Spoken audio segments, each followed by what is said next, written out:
SRB group డిలో 2018 11th October shift 1లో అయితే ఈ క్వశ్చన్ వచ్చింది మెన్సురేషన్ నుండి. క్వశ్చన్ చదువుతాను వినండి. If the edge of a cube is halved then it volume reduces to dash times the actual volume అంటున్నాడు. అంటే ఇక్కడ ఏమంటున్నాడు, ఉన్న క్యూబ్ని అలానే ఉంచకుండా ఎడ్జ్ అంటే దిస్ ఎడ్జ్ అంటే ఏం లేదు, ఎడ్జ్ అంటే సైడ్ని మనం ఎడ్జ్ కూడా అంటాం. ఓకేనా, ఈ ఎడ్జ్ని ఆఫ్ చేసిన అనమాట. ఆఫ్ చేసి ఒక కొత్త క్యూబ్ని రెడీ చేసిన అనమాట. ఓకేనా, కొత్త క్యూబ్ని ఇలా రెడీ చేశాడు. ఓకేనా, ఇలా రెడీ చేసినప్పుడు దీని ఒక వాల్యూమ్ ఇట్లా ఆఫ్ చేసిన తర్వాత దీని వాల్యూమ్ దీనికంటే ఎన్ని టైమ్స్ ఉంటుందని అడుగుతున్నాడు. ఓకేనా, ఇదేమో చిన్న వాల్యూమ్ V1, ఇది పెద్ద వాల్యూమ్ V2. ఓకేనా, సో దీని వాల్యూము దీనికంటే ఎంత టైమ్స్ ఉంటుందని అడుగుతున్నాడు. ఓకేనా, ఫస్ట్ మనం దీని కండిషన్స్ రాసుకోవాలి, మీ మైండ్లో పెట్టుకోవాలి. ఇలాంటి కండిషన్స్ ఇచ్చినప్పుడు 2 కండిషన్స్ ఉంటాయి, ఒకటి యాక్చువల్ క్యూబ్ది, ఇంకోటి దీని నుంచి చేసిన క్యూబ్ది. ఓకేనా, సో ఫస్ట్ నేను యాక్చువల్ క్యూబ్ అనుకుంటా. Let length of this cube or side of this cube equal to A అనుకుంటున్నాను. ఓకే, ఈ క్యూబ్ ఒక సైడ్ నేను ఏ అనుకుంటున్నాను. ఓకేనా, నా వాల్యూమ్ ఆఫ్ దిస్ క్యూబ్ ఏంటి? So volume of A cube formula ఏంటి? మనం ఇందాక ఫస్ట్ వీడియోలో చెప్పుకున్నాం కదా, ఏ క్యూబ్. ఓకేనా, so V equal to A cube. నా ఇప్పుడు second condition, what is the second condition? ఈ క్యూబ్ ఒక సైజ్, ఎడ్జ్ సైజ్ ఏం చేసిండు? హాఫ్ చేసిండు. అంటే ఈ క్యూబ్ కదా second cube. So second cube ఒక సైడ్ S2, ఇది S1 V1 అనుకో, S2 ఈక్వల్ టు సైడ్ని ఆఫ్ చేసిండు. Halved means half. Okay, now what is the volume will become? So volume V2 equal to A side cube కదా, A/2 whole cube అవుతుంది. ఎందుకంటే ఇక్కడ side cube కాబట్టి side cube చేసినాం, ఇక్కడ సైడ్ A/2 కాబట్టి A/2 క్యూబ్ చేయాలి. So A into cube A cube, 2 into cube 8. ఓకేనా, ఇప్పుడు నేను ఏమంటున్నానంటే V2 ఈక్వల్ టు, నేను ఈ టర్మ్ని ఇలా రాసుకోవచ్చా? 1/8 ఇంటూ ఏ క్యూబ్ అని రాసుకోవచ్చా? 1/8 ఇంటూ ఏ క్యూబ్ అంటే ఏంటి? ఏ క్యూబ్ బై 8 కదా. So V2 equal to 1/8 into A cube అంటే ఏంటి? ఏ క్యూబ్ అంటే volume of A first cube. So V1. So ఇలా వచ్చిన తర్వాత ఇక్కడ క్వశ్చన్ చూడండి, dash times the actual volume అన్నాడు. టైమ్స్ అంటే గుర్తుపెట్టుకోండి, మ్యాథమెటిక్స్లో టైమ్స్ అంటే మల్టిప్లికేషన్. Okay, multiplication. చూడండి ఇక్కడ volume of a small cube dash times of volume 1. How many times? 1/8 times. So answer C is the correct answer. Second question, ఇది నా favourite, this is my favourite question. So let me read the question. A cylinder has same height as the radius of its base. A hollow sphere has the same outer radius as that of base of cylinder, while inner radius is half of outer radius. Find the ratio of the volumes of cylinder to that of hollow sphere. Question చూడడానికి పెద్దగా ఉంది, ఒకసారి నా explanation వినండి, diagrams మీకు అర్థమైపోతుంది. Step by step నేను diagram వేస్తాను. This cylinder has same height as the radius of its base. Means సిలిండర్కి బేస్ షేప్ ఏమని చెప్పాను? సర్కిల్ అని చెప్పాను కదా. సిలిండర్ బేస్ ఏ షేప్లో ఉంది? సర్కిల్. సో సిలిండర్ బేస్ అంటే సర్కిల్. సో టాప్లో కూడా సర్కిల్ ఉంటుంది. సో దీనికి 2 సెంటర్లు ఉంటాయి కదా. సో ఈ 2 సెంటర్ల మధ్యలో ఉండే డిస్టెన్స్ని మనం ఏమంటాం? హైట్ అంటాం. Okay, same height as the radius of it's base. Base ఒక రేడియస్ని R అనుకుందాం. సో ఇక్కడ ఇస్తున్న కండిషన్ ప్రకారం ఏమంటున్నాడు? ఈ సిలిండర్ ఒక హైట్ ఈ బేస్ రేడియస్కి ఈక్వల్గా ఉందని అంటున్నాడు. ఓకేనా, ఆ పాయింట్ రాసేసుకుందాం, క్లియర్ అయిపోతుంది. Given H of cylinder equal to R of cylinder. Got it, clear. Next second condition, a hollow sphere. First hollow sphere అంటే ఏం లేదు, చెప్పాను కదా. స్పియర్ అంటే ఏంటి? ఎగ్జాంపుల్ మార్బుల్, అంటే గోటి ఉంటుంది కదా, మనం చిన్నప్పుడు గోటీలు ఆడుకునే వాళ్ళం కదా, అది.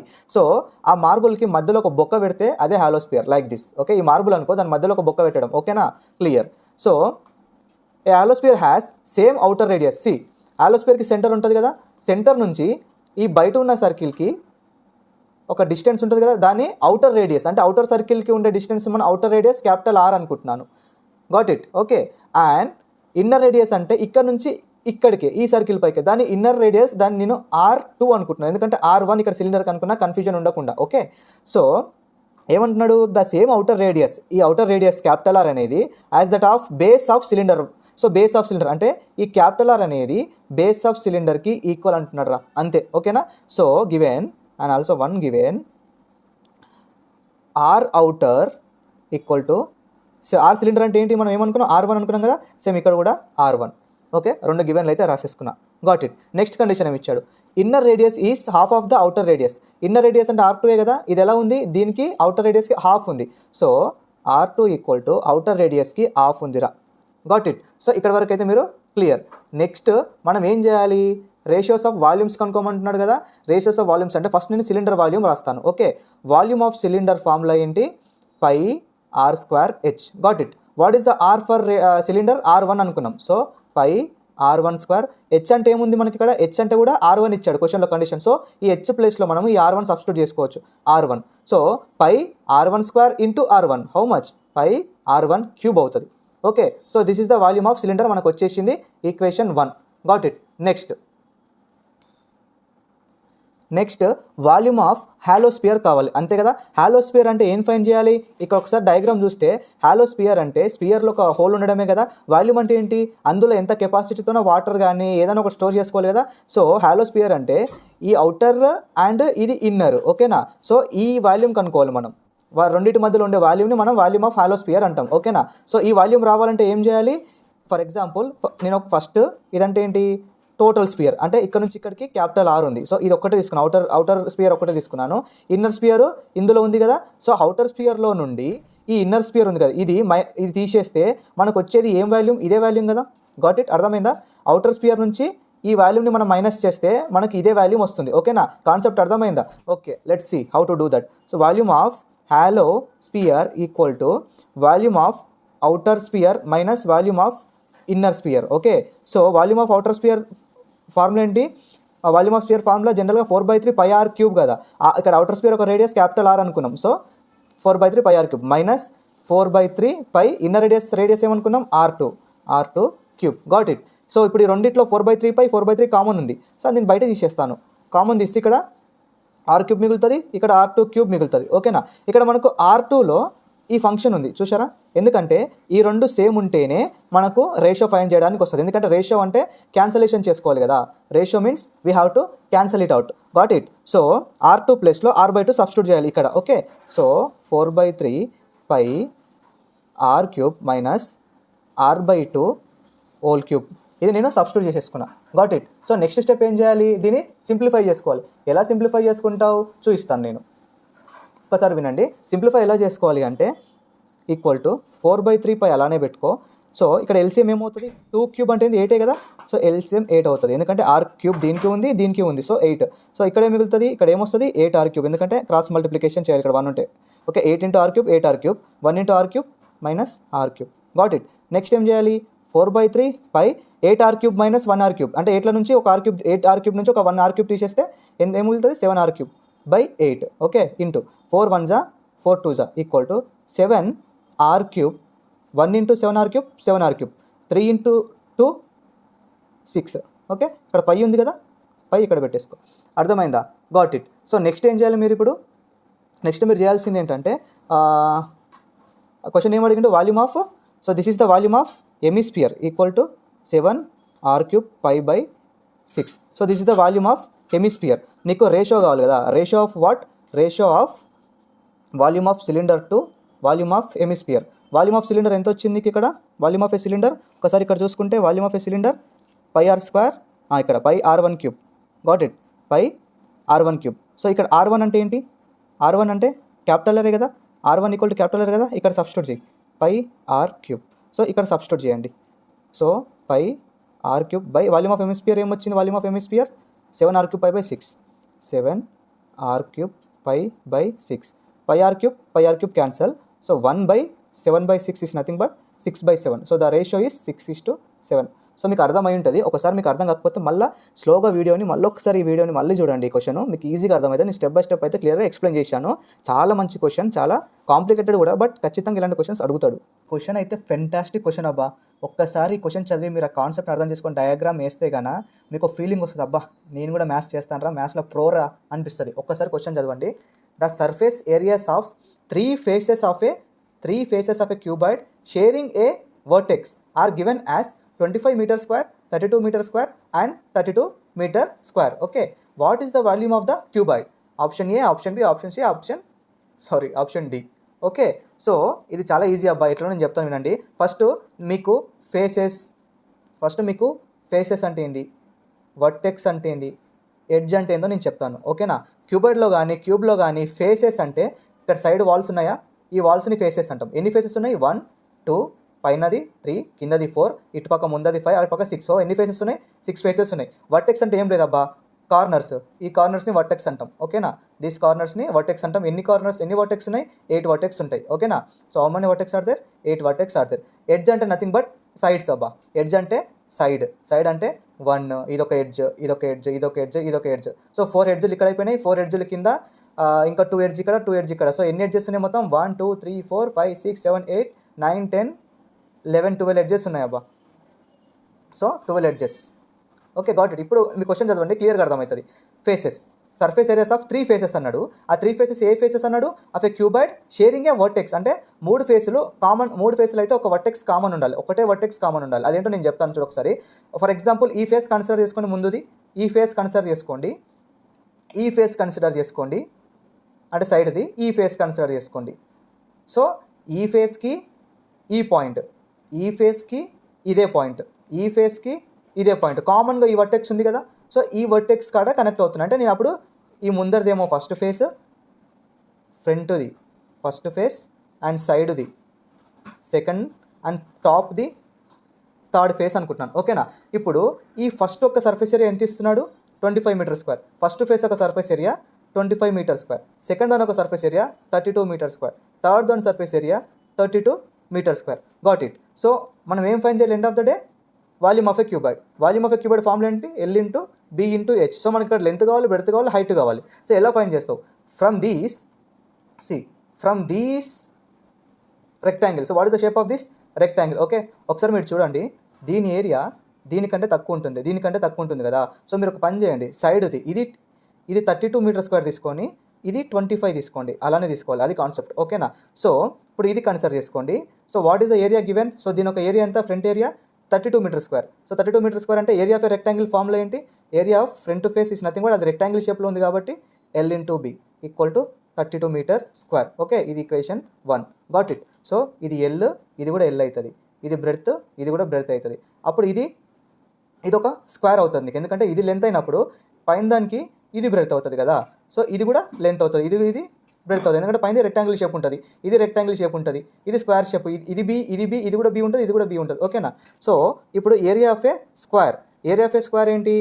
According to this side face B square equal to ఎంత ఇచ్చాడు? 25 మీటర్ స్క్వేర్. ఓకే, ఇక్కడ నుంచి ఇక్కడ ఇది చూడండి, ఈ ఈక్వేషన్ నుంచి B equal to under root of so B square equal 25 కదా. So B equal to under root of 25. ఈ స్క్వేర్ ఇటు పోతే ఏమవుతుంది? రూట్ అవుతుంది. అప్పుడు ఇది ఏమవుతుంది? 5 మీటర్స్ అవుతుంది. So B equal to 5 metres.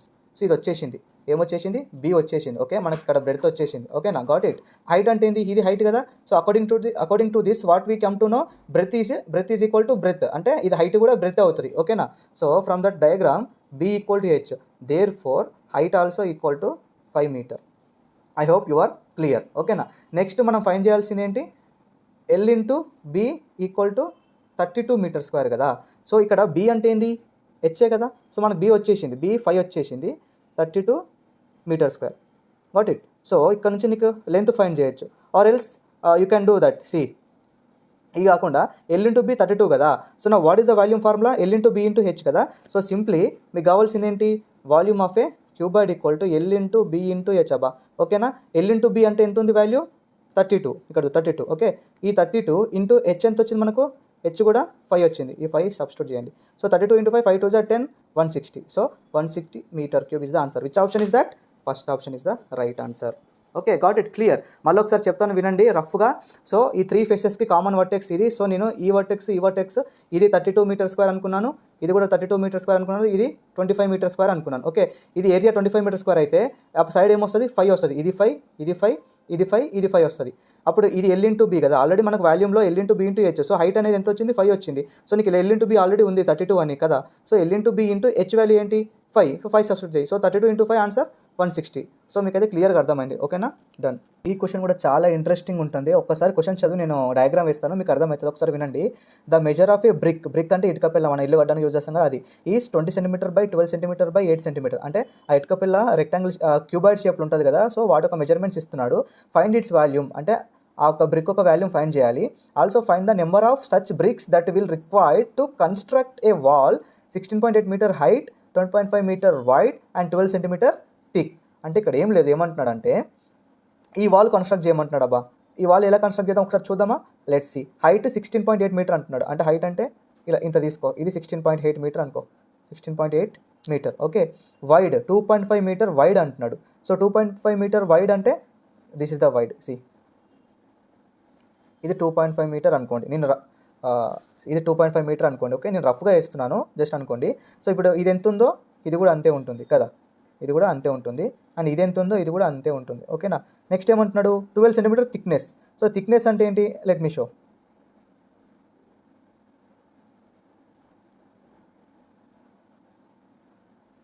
Thickness అంటే ఇది, ఎందుకంటే ఎంత లావుగా ఉంది, అది ఎంత థిక్ ఉంది, అర్థమైందా. సో థిక్నెస్ ఎంత అంటున్నాడు, 12 సెంటీమీటర్ అంటున్నాడు. ఓకేనా. So thickness already given in the centimetre. Then what to find now, మనం ఏం ఫైండ్ చేయాలి, ఇక్కడ చూడు బ్రిక్ది ఏమంటున్నాడు, ఇంకా క్వశ్చన్ ఏమంటున్నాడు అంటే బ్రిక్ తీసుకుని, బ్రిక్ అంటే ఇటుక పిల్లనే కదా, ఒక్క ఇటుక పిల్ల ఇంత ఉంటుంది, లైక్ దిస్, ఇటుక పిల్ల ఇంత ఉంటుంది అంతే కదా. సో ఈ ఇటుక పిల్ల ఒక లెంత్ ఏమిస్తున్నాడు, 20 సెంటీమీటర్. అంటే ఇది ఏ ఆర్డర్లో ఉంటుంది అంటే ఇది లెంత్ ఎప్పుడైనా సరే ఇలాంటి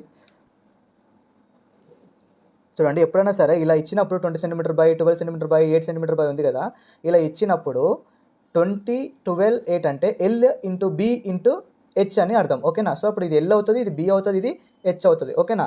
సో ఇక్కడ బ్రిక్ ఒక లెంత్ ఏంది 20, విడ్త్ ఏంది 12, హైట్ ఏంది 8 సెంటీమీటర్. సో ఈ ఇటుక పిల్లని తీసుకొని ఇంత పెద్ద వాల్ కన్స్ట్రక్ట్ చేయాలి. అంటే ఎన్ని ఇటుకలు ఉంటాయి, ఇలా చాలా, ఈ ఇటుక పిల్లలు తీసుకొచ్చి ఇలా చాలా ఇటుక పిల్లలు ఉంటాయి కదా ఇందులో, ఇలా ఇటుక పిల్లలు. సో ఈ వాల్ కట్టడానికి ఎన్ని ఇటుక పిల్లలు అవసరం పడతాయి, ఎన్ని బ్రిక్స్ అయితే యూజ్ అవుతాయి అని అడుగుతున్నాడు. ఓకేనా. సో దానికి మనం ఏం చేయాలంటే ఫస్ట్ ఇక్కడ ఒకటి అన్నాడు, find the volume of a brick అన్నాడు కదా. So volume of brick formula అంటే అది క్యూబాయిడ్ షేప్ కాబట్టి L into B into H. So it's nothing but 20 centimetre into 12 centimetre into 8 centimetre. So 20 into 12 into 8 how much, ఒకసారి మీరు calculator చేసి చూడండి, 1920 centimetre cube అయితే వస్తుంది వాల్యూమ్ ఆఫ్ ఏ బ్రిక్. ఇది వాల్యూమ్ ఆఫ్ ఏ బ్రిక్ మనకు వచ్చేసింది. So volume of a brick అయితే ఇప్పుడు మనకు వచ్చేసింది. నెక్స్ట్ ఏం చేయాలి, ఈ వాల్యూమ్ ఆఫ్ ఏ బ్రిక్ అంటే ఫర్ ఎగ్జాంపుల్ ఒక్క బ్రిక్ ఒక వాల్యూమ్ ఎంత ఉంది, 1920. సో ఇలా ఎన్ని బ్రిక్స్ అవసరం పడతాయి ఇది మొత్తం కట్టడానికి అంటే ఈ టోటల్ వాల్యూమ్ కనుక్కోవాలి మనం, దీని ఒక వాల్యూమ్ అనుకోవాలి. అండ్ మీరు ఇంకోటి ఏంటంటే ఇక్కడ నోట్ చేసుకోవాల్సింది, ఇక్కడ బ్రిక్ యొక్క యూనిట్స్ అంటే ఏంటి, వాటి ఒక మెజర్మెంట్ సెంటీమీటర్లు ఇచ్చాడు. But when you come to the big wall, అంటే పెద్ద వాల్ కట్టిన తర్వాత మీటర్ సెంటీమీటర్, ఈ సెంటీమీటర్లో ఉంది. సో ఈ మీటర్ని కూడా సెంటీమీటర్లో కన్వర్ట్ చేయాలి, అప్పుడే నీకు కరెక్ట్ ఆన్సర్ వస్తుంది. ఓకేనా. యూనిట్ కన్వర్షన్ అంటారు దీన్ని. ఓకే. సో నేను ఎలానో చెప్తాను, ఒకసారి చూడండి. సో ఇది ఎంత ఇచ్చాడు, హైట్ 16.8 మీటర్ కదా, 16.8 మీటర్ సెంటీమీటర్కి ఎలా కన్వర్ట్ చేస్తావు, 16.8 ఇంటూ సింపుల్గా 100తో మల్టిప్లై చేస్తే నీకు సెంటీమీటర్లో వస్తుంది. That is nothing but just put as it is like 1680 centimetres అవుతుంది. ఓకేనా. నెక్స్ట్ 2.5 మీటర్ని సెంటీమీటర్లో కన్వర్ట్ చేయాలంటే మల్టిప్లైడ్ బై 100 చేస్తే చాలు. So 2.5 into 100 is how much, 250. Got it, 250 centimetres. ఓకేనా. ఇంకోటి 12 సెంటీమీటర్ ఇచ్చాడు కాబట్టి put 12 centimetre as it is, ఎందుకంటే ఆల్రెడీ అది 12 సెంటీమీటర్లు ఇచ్చాడు. ఇప్పుడు నువ్వు ఫైండ్ చేయాల్సింది ఏంటంటే volume of this big wall find చేయాలి. ఓకేనా. ఎలా ఫైండ్ చేస్తావు, volume of a big wall equal to L into B into H, ఎందుకంటే అది కూడా క్యూబాయిడ్ ఫామ్లోనే ఉంది. So 1680 into 250 into 12. ఓకేనా. ఈ 3 మల్టిప్లై చేయాలి. So what is the answer if you multiply, 5040 centimetre cube. ఇప్పుడు ఈ మొత్తం వాల్యూమ్, ఇప్పుడు చూడండి ఇక్కడ దీని మొత్తం వాల్యూమ్ వచ్చింది, ఇక్కడ సింగిల్ బ్రిక్ వాల్యూమ్ తెలుసు. ఈ మొత్తం వాల్యూమ్ని divide by the single brick volume చేస్తే నెంబర్ ఆఫ్ బ్రిక్స్ వస్తాయి. So number of bricks formula ఏంటి, ఇది ఫిక్స్డ్ అనమాట.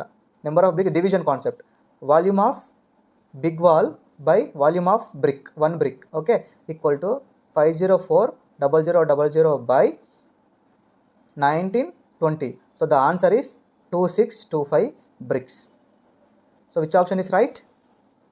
Fourth option. మీకైతే అర్థమైంటుంది, అర్థం కాకపోతే మళ్ళీ ఒకసారి వీడియోని వెనక్కి తీసి చూడండి. ఓకేనా, క్లియర్గా అర్థమవుతుంది.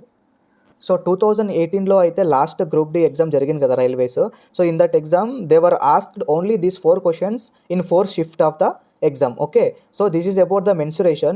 If you have any doubt, if you want solution for any question, please feel free to ask in the comment box. So comment box లో అయితే అడగండి, కానీ వీడియోకి అయితే ఖచ్చితంగా ఒక లైక్ అయితే కొట్టండి, అప్పుడే నాకు రీచ్ వస్తుంది. అండ్ ఇన్ కేస్ మీకు ఎలాంటి డౌట్ ఉన్నా నా ఇన్స్టాగ్రామ్ ఐడి ajay_tips, అందులో కూడా మీరు డైరెక్ట్ ఫాలో అయ్యి నాకు మెసేజ్ చేస్తే నేను ఖచ్చితంగా సొల్యూషన్ ఇచ్చే ప్రయత్నం అయితే చేస్తాను. 100% షూర్. చాలా మందికి అయితే నేను సొల్యూషన్స్ రిప్లై కూడా ఇచ్చాను, వాళ్ళకి హెల్ప్ఫుల్ అయింది, వాళ్ళు నాకు థ్యాంక్స్ కూడా చెప్పారు. సో మీరైతే నేను ఖచ్చితంగా ఇస్తాను, యాటిట్యూడ్ అయితే చూపించాను. ఓకేనా, thank you so much. Please like అయితే కొట్టండి, ఒక కామెంట్ అయితే చేయండి.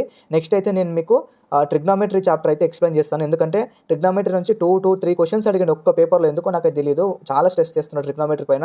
Got it. So thank you so much.